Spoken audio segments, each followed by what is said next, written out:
事件的起因是在一天下午，我喝着肥仔水刷油管，看到一个 UP 主用一张中国的超螺改成了丁丁茶。这个音色一下子震撼到了我，所以我做了一个违背祖宗的决定，我要把螺用在丁丁上。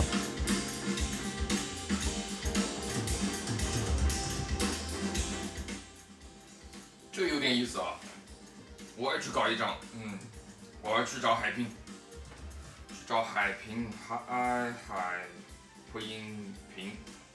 之后我就找了海平，让他们给我定制一张24寸中心开孔的螺，他们爽快答应，并且免费给我整一张，实在是太感人了。因为之后我又查了一下价格，这螺还真的不便宜，音色上自己也没把握，就怕这么贵的东西拿到手之后翻车了怎么办呢？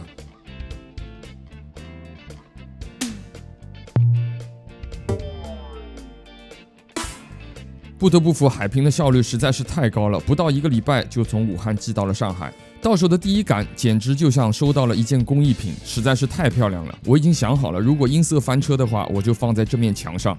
很老实的说，当拿出鼓棒敲打的第一下，我整个人都进化了。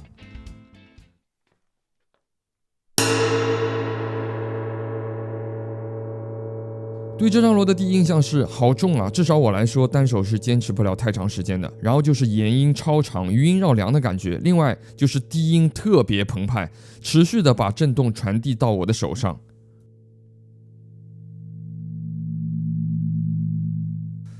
这样的音色表现很难和丁丁茶联系在一起，但是我依然坚信着我们的祖先留下的遗产。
首先，这一片锣的官方名字叫超锣，一般我们常见的都是做得很大，挂着演奏的。比如现在视频看到的是我19年去海平工厂演奏的我这辈子敲过的最大的锣，它的直径是1.88米，重量是100公斤。慢慢的加重，加快速度。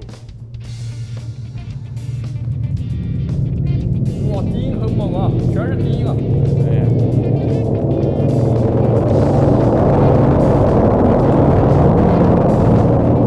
中间不打啊？可以打，也可以打。哇，这像踩泥糊一样的声音啊！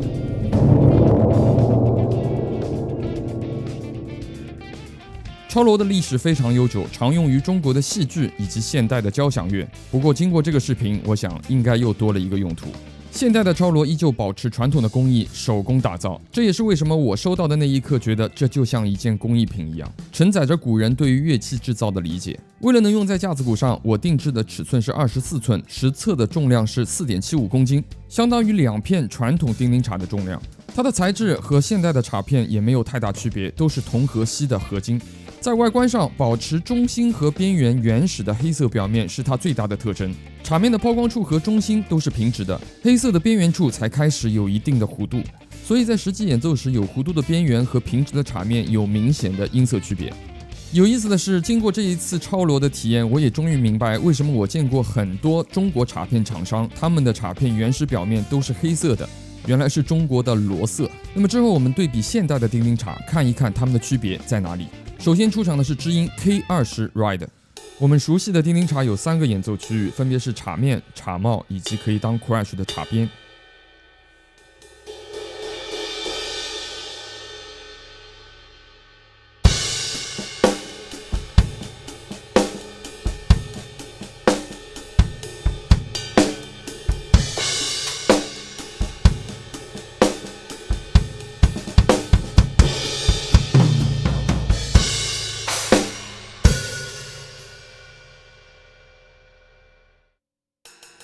而超锣改的叮铃镲，它没有镲帽，边缘也不能 crash， 所以它主要的演奏区域在镲面上。在镲面的抛光处会有明显的低频，在边缘则是那种特别干的声音。而我个人是非常喜欢边缘的音色，特别的清晰，特别的干。超锣的边缘虽然没有 crash 的功能，但是特别有意思。根据鼓棒位置的不同，它竟然可以发出类似旋律乐器一样的声响。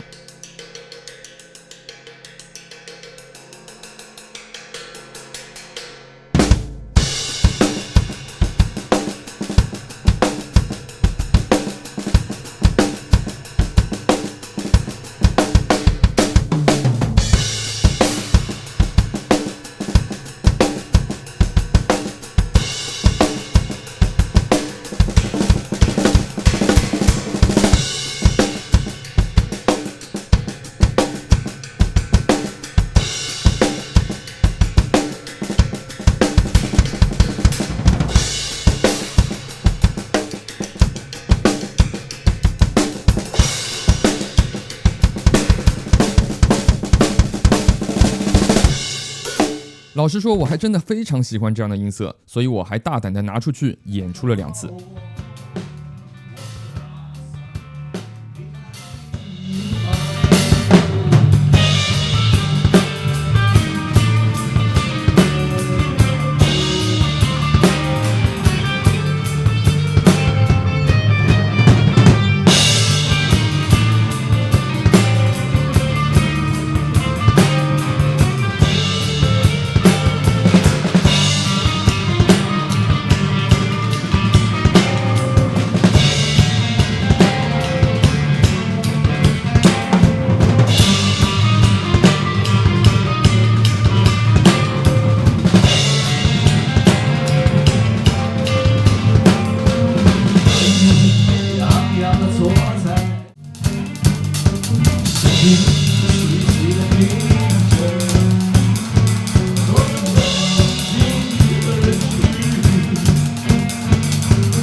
另一次演出在上海的1691也有非常好的表现，但是观众拍的视频我不知道怎么下载，所以就只能先跳过了。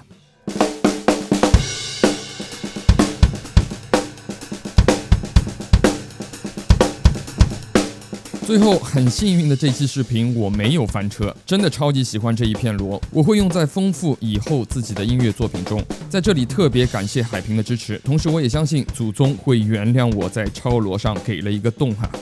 制作这期视频的主要目的在于希望大家对国产乐器更多的自信。我们有相当丰富的知识积累和文化底蕴，只不过服务于了中国特有的音乐文化。怎样把它们带给世界，带入流行，值得每一个音乐人、每一个国产品牌去思考和尝试。好了，那么本期视频就说到这里，希望给你带来有价值、有帮助、有能量的信息。我是 Pipa，我们下一期再见。